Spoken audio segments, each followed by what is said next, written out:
নমস্কার। আজ বলবো শনিদেব সম্পর্কে কিছু বিষয়।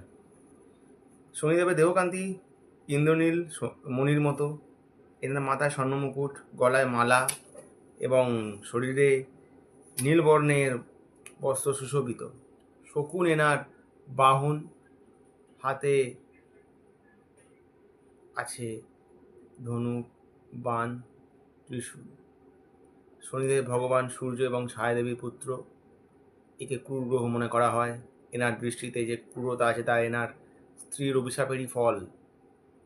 ব্রহ্মপুরাণ অনুসারে ছোট থেকেই শনিদেব শ্রীকৃষ্ণের পরম ভক্ত ছিলেন। তিনি শ্রীকৃষ্ণের ধ্যানে মগ্ন থাকতেন।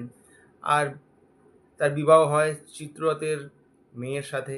এনার স্ত্রী সতী, সাধ্বী এবং তেজস্বিনী ছিলেন।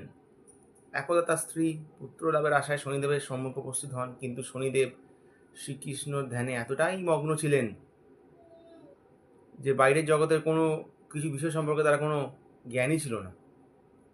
স্ত্রী অপেক্ষা করে ক্লান্ত হয়ে পড়েন এবং ক্রুদ্ধ হয়ে শনিদেবকে অভিশাপ দেন যে তিনি যার দিকে দৃষ্টি নিক্ষেপ করবেন সে বিনষ্ট হবে।